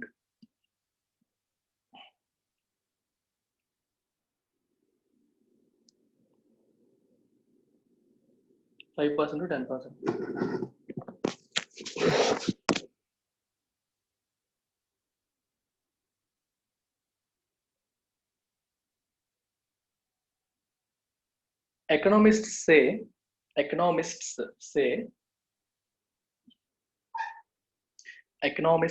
say ఆర్థికవేత్తలు ఏమంటారు, if creeping inflation is not managed properly, if creeping inflation అంటే 1 to 5% ఉన్నప్పుడు మేనేజ్ చేయకపోతే, సరిగ్గా చేయలేకపోతే, creeping inflation is not managed properly,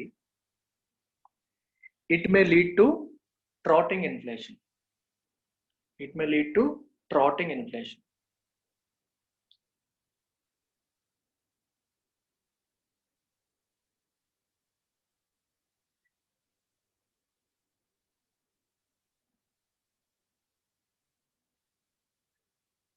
This will significantly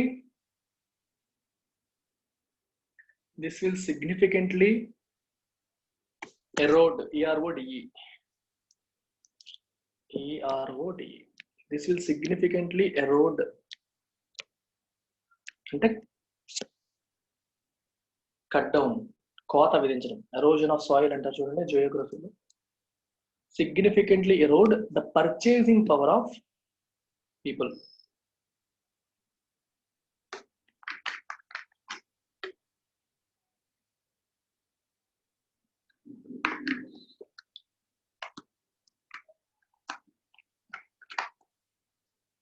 ఇంకో 2 ఇన్ఫ్లేషన్స్ ఉన్నాయి, గ్యాలోపింగ్ ఇన్ఫ్లేషన్, హైపర్ ఇన్ఫ్లేషన్. వాటిని రేపు చెప్తాను, కానీ వాటికి అవి చాలా ఇంపార్టెంట్.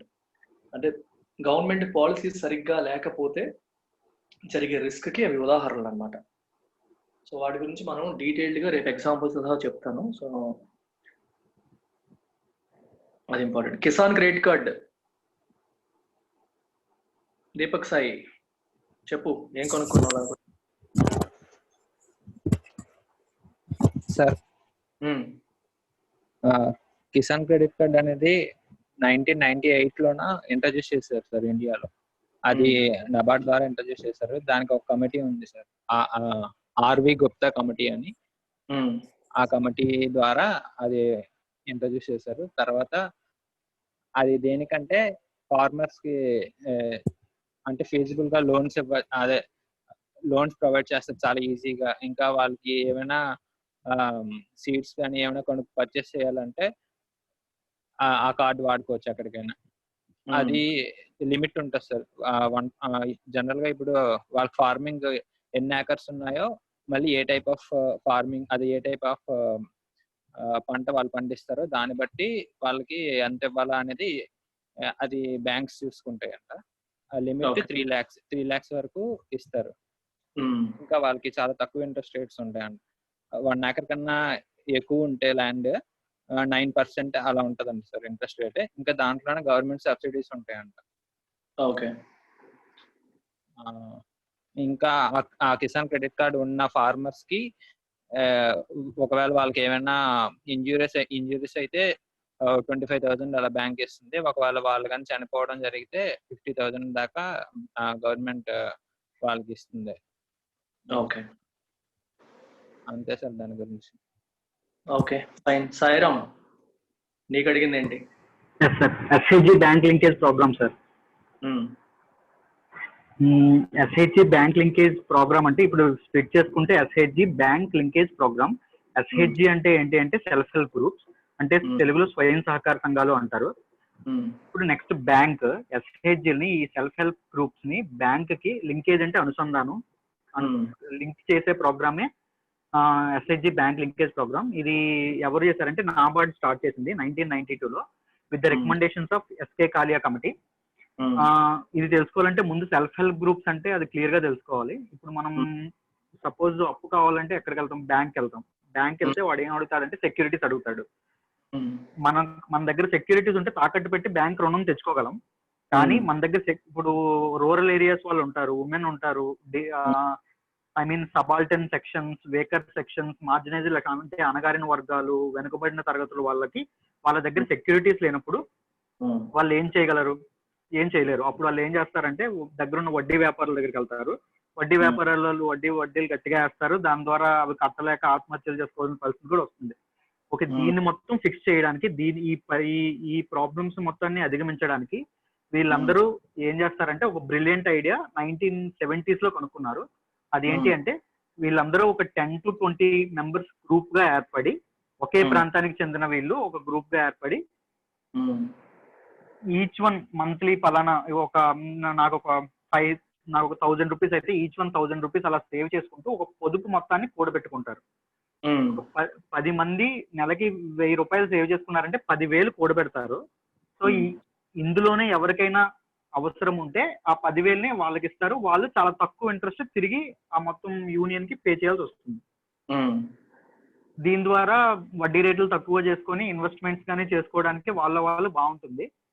సో ఈ ఐడియాని ఇది ఇప్పుడు బట్ ఇది అనార్గనైజ్డ్ థింగ్. ఈ అనార్గనైజ్డ్ థింగ్ ని ఆర్గనైజ్ చేయడానికి నాబార్డ్ ఏం చేసిందంటే bank linkage programme, SHG bank linkage programme మొదలుపెట్టింది. కానీ అనార్గనైజ్డ్ ని ఆర్గనైజ్ చేయాల్సిన అవసరం ఎందుకు అంటే వీళ్ళకి పొదుపు ఇప్పటి వరకు ఎలా ఉండేదంటే పొదుపు మొత్తం 10,000 ఉంటే 10,000 వాడుకోవాల్సి వచ్చేది. బ్యాంక్ లింకేజ్ అయిన తర్వాత ఏమైందంటే బ్యాంక్ పొదుపు మొత్తానికి 10,000కి అప్ టు 4 రెట్లు 10,000 ఇవ్వచ్చు, 20,000 ఇవ్వచ్చు, 30,000 ఇవ్వచ్చు, 40,000 ఇవ్వచ్చు. అవసరాలను బట్టి మనీ కూడా ఎక్కువ ఇవ్వడం స్టార్ట్ చేసింది. దీనివల్ల మంచి రిజల్ట్స్ కూడా వచ్చాయి. ఎలా అంటే నాబార్డ్ ఇచ్చిన రిపోర్ట్ ప్రకారం 58% కుటుంబ ఆదాయం పెరిగింది, ఫ్యామిలీ ఇన్కమ్ పెరిగింది, 72% వాళ్ళ ప్రాపర్టీస్ ని పెంచుకోగలిగారు, 10% ఉపాధి అవకాశాలు కూడా పెరిగాయి,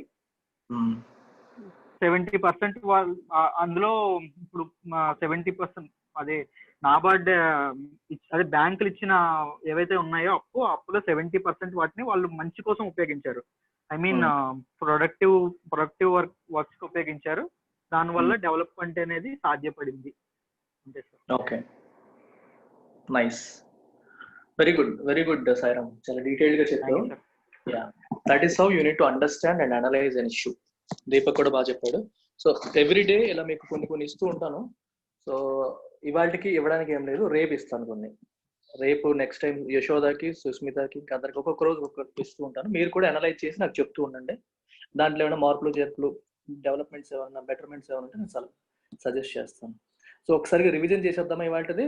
జస్ట్ 5 minutes ఫటాఫట. What is inflation? Inflation is the rise in the general level of prices of goods and services over a period of time. అంటే ఒక నెల రోజుల్లో పెరిగిపోతే ఇన్ఫ్లేషన్ అనకూడదు. ఓవర్ ఈ పీరియడ్ ఆఫ్ టైం సస్టైన్డ్ గా, పర్సిస్టెంట్ గా పెరుగుతుంటే దాన్ని ఇన్ఫ్లేషన్ అంటాం. 1-2 వస్తువులకి కూడా కాదు, జనరల్ రైజ్ అంటే చాలా బకెట్ ఆఫ్ ఐటమ్స్. అవన్నీ మనం నెక్స్ట్ క్లాస్ లో డీటెయిల్ గా నేర్చుకుంటాం. సో ఇన్ఫ్లేషన్ ని డిఫరెంట్ టైప్స్ కింద మనం కేటగరైజ్ చేయొచ్చు. ఆ టైప్స్ లో కూడా ఒకటి కాజ్ బేస్డ్ క్లాసిఫికేషన్, రెండోది రేట్ బేస్డ్ క్లాసిఫికేషన్. అంటే ఏ కారణం వల్ల ఇన్ఫ్లేషన్ వస్తుంది అనే దాన్ని బట్టి ఒక క్లాసిఫికేషన్, ఇన్ఫ్లేషన్ రేట్ ఎంత ఉంది, ఏ రేంజ్ లో ఉంది అనే దాన్ని బట్టి ఇంకో క్లాసిఫికేషన్. కాజ్ బేస్డ్ క్లాసిఫికేషన్ లో మొట్టమొదటిది డిమాండ్ పుల్ ఇన్ఫ్లేషన్. పేరులోనే ఉంది, డిమాండ్ పుల్ చేస్తుంది ఇన్ఫ్లేషన్ ని. So demand pull inflation can be caused by two different things. అంటే ఏంటి, సేమ్ సప్లైకి ఎక్సెస్ డిమాండ్ ఉండడం వల్ల కానీ, సేమ్ డిమాండ్కి లెస్ సప్లై ఉండడం వల్ల కానీ.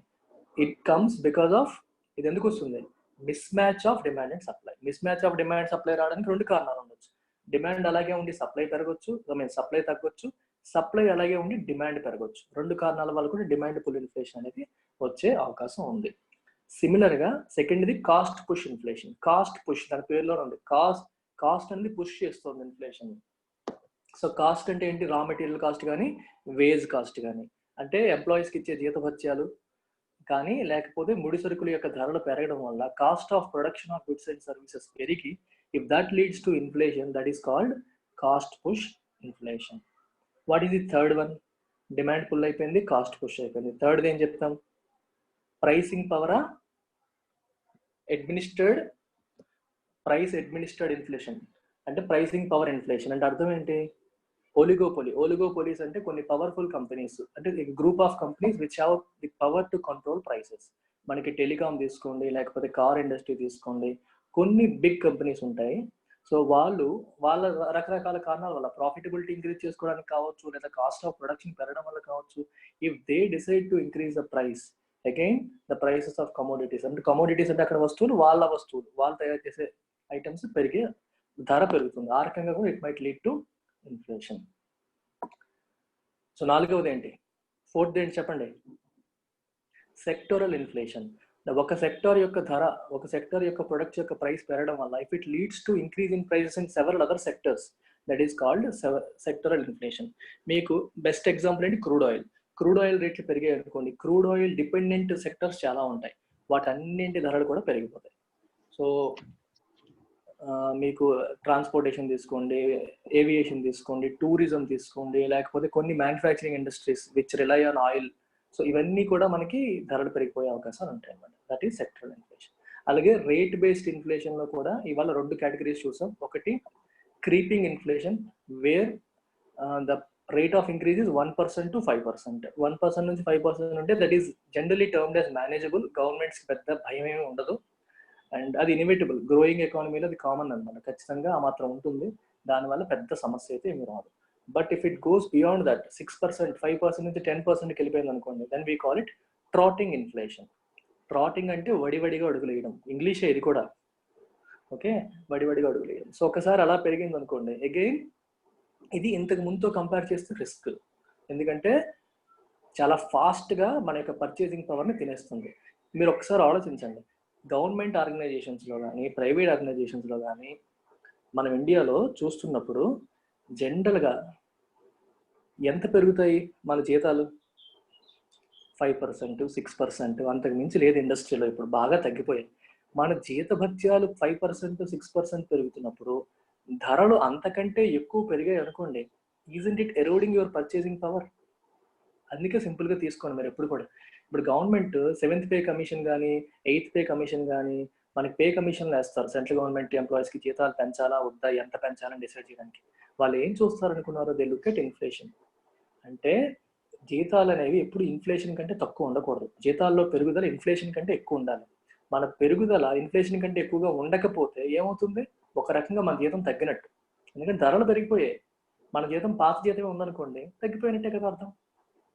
ఆ రకంగా సో మన శాలరీ కూడా, ఫర్ ఎగ్జాంపుల్ ఇంతకుముందు మనకి 100 రూపాయల శాలరీ ఉండేది, వస్తువు ధర కూడా 100 రూపాయలే, ప్రాబ్లం లేదు. వస్తువు ధర ఇప్పుడు 110 అయిపోయింది, శాలరీ 5% పెంచారు, 105 అయింది. ఇప్పుడు ఏమవుతుంది, నువ్వు నష్టపోతున్నట్టా లేదా? అందుకని ఎప్పుడు కూడా ఇన్ఫ్లేషన్ బాగా ఎక్కువైపోతే, దానికి తగ్గట్టుగా జీతభత్యాలు పెరగకపోతే, it will lead to erosion in savings. ప్రజల సేవింగ్స్ తగ్గిపోతాయి, వాళ్ళ పర్చేసింగ్ పవర్ తగ్గిపోతుంది, వాళ్ళ సేవింగ్స్ కూడా తగ్గిపోతాయి. అది రిస్క్ అనమాట. So this is trotting inflation.